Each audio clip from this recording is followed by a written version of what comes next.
Il vote faire secar de la neige for et la vendre pour du sel blanc.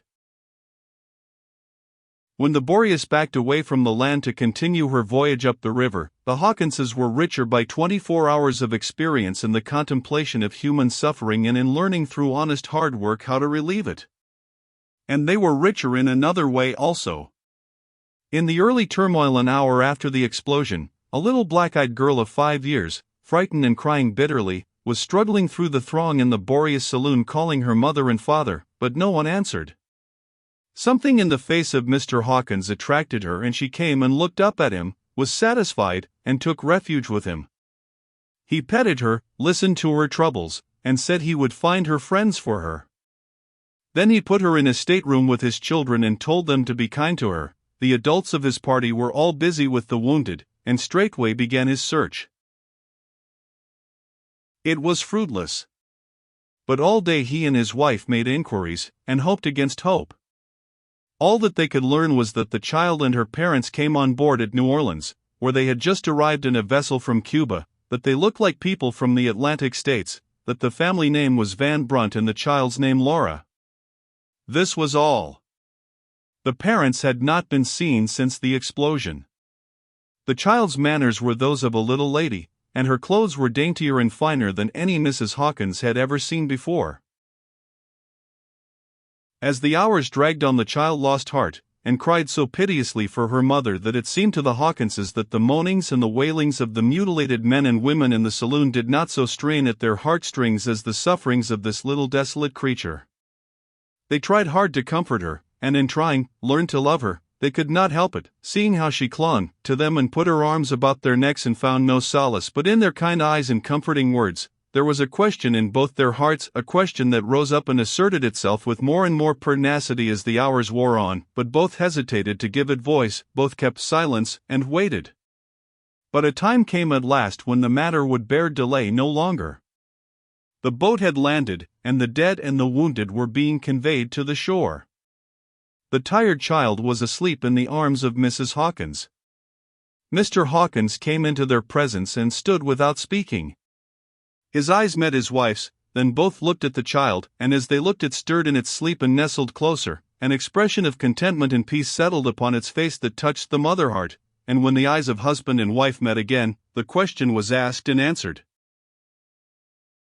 When the Boreas had journeyed some 400 miles from the time the Hawkinses joined her, a long rank of steamboats was sighted, packed side by side at a wharf like sardines, in a box, and above and beyond them rose the domes and steeples and general architectural confusion of a city with an imposing umbrella of black smoke spread over it. This was St. Louis. The children of the Hawkins family were playing about the hurricane deck, and the father and mother were sitting in the lee of the pilot house essaying to keep order and not greatly grieved that they were not succeeding. They're worth all the trouble they are, Nancy. Yes, and more, see. I believe you. You wouldn't sell one of them at a good round figure? Not for all the money in the bank, see. My own sentiments every time. It is true we are not rich, but still you are not sorry. You haven't any misgivings about the additions? No. God will provide. Amen. And so you wouldn't even part with Clay? Or Laura? Not for anything in the world. I love them just the same as I love my own. They pet me and spoil me even more than the others do, I think. I reckon we'll get along, see. Oh yes, it will all come out right, old mother. I wouldn't be afraid to adopt 1,000 children if I wanted to, for there's that Tennessee land, you know, enough to make an army of them rich. A whole army, Nancy. You and I will never see the day, but these little chaps will. Indeed they will. One of these days it will be the rich Miss Emily Hawkins, and the wealthy Miss Laura Van Brunt Hawkins, and the Honorable George Washington Hawkins, millionaire, and Governor Henry Clay Hawkins, millionaire. That is the way the world will word it. Don't let's ever fret about the children, Nancy, never in the world. They're all right. Nancy, there's oceans and oceans of money in that land, mark my words. The children had stopped playing, for the moment, and drawn near to listen. Hawkins said, "Washington, my boy, what will you do when you get to be one of the richest men in the world?" "I don't know, Father. Sometimes I think I'll have a balloon and go up in the air, and sometimes I think I'll have ever so many books, and sometimes I think I'll have ever so many weathercocks and water wheels, or have a machine like that one you and Colonel Sellers bought, and sometimes I think I'll have, well, somehow I don't know, somehow I ain't certain, maybe I'll get a steamboat first." The same old chap, always just a little bit divided about things. And what will you do when you get to be one of the richest men in the world, Clay? "I don't know, sir. My other mother that's gone away, she always told me to work along and not be much expecting to get rich, and then I wouldn't be disappointed if I didn't get rich. And so I reckon it's better for me to wait till I get rich, and then by that time maybe I'll know what I'll want, but I don't now, sir." Careful old head, Governor Henry Clay Hawkins, that's what you'll be, Clay, one of these days. Wise old head. Weighty old head. Go on, now, and play, all of you. It's a prime lot, Nancy, as the Obstown folks say about their hogs. A smaller steamboat received the Hawkinses and their fortunes, and bore them 130 miles still higher up the Mississippi, and landed them at a little tumble-down village on the Missouri shore in the twilight of a mellow October day. The next morning they harnessed up their team, and for 2 days they wended slowly into the interior through almost roadless and uninhabited forest solitudes. And when for the last time they pitched their tents, metaphorically speaking, it was at the goal of their hopes, their new home. By the muddy roadside stood a new log cabin, 1 story high. The store, clustered in the neighborhood, were 10 or 12 more cabins, some new, some old. In the sad light of the departing day the place looked homeless enough. 2 or 3 coatless young men sat in front of the store on a dry goods box, and whittled it with their knives, kicked it with their vast boots, and shot tobacco juice at various marks. Several ragged Negroes leaned comfortably against the posts of the awning and contemplated the arrival of the wayfarers with lazy curiosity. All these people presently managed to drag themselves to the vicinity of the Hawkins wagon, and there they took up permanent positions, hands in pockets and resting on one leg, and thus anchored they proceeded to look and enjoy. Vagrant dogs came wagging around and making inquiries of Hawkins's dog, which were not satisfactory, and they made war on him in concert.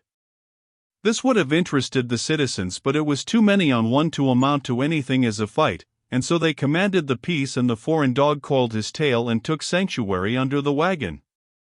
Slatternly Negro girls and women slouched along with pails deftly balanced on their heads, and joined the group and stared.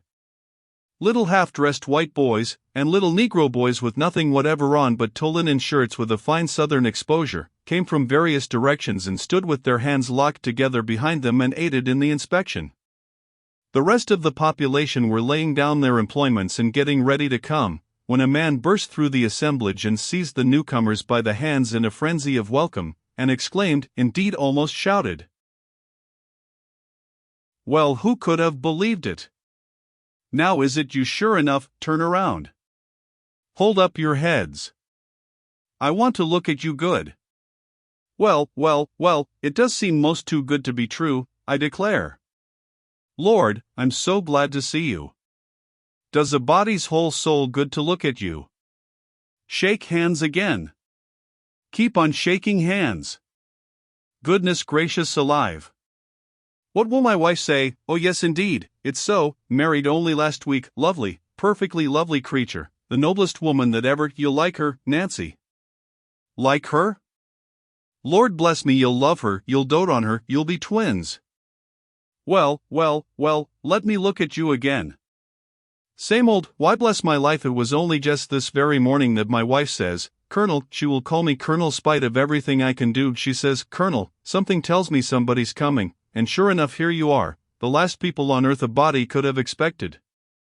Why she'll think she's a prophetess, and hanged if I don't think so too, and you know there ain't any country but what a prophet's an honor to, as the proverb says. Lord bless me, and here's the children, too. Washington, Emily, don't you know me? Come, give us a kiss. Won't I fix you, though, ponies, cows, dogs, everything you can think of that'll delight a child's heart, and why, how's this? Little strangers? Well, you won't be any strangers here, I can tell you. Bless your souls, we'll make you think you never was at home before, deed indeed we will, I can tell you. Come, now, bundle right along with me.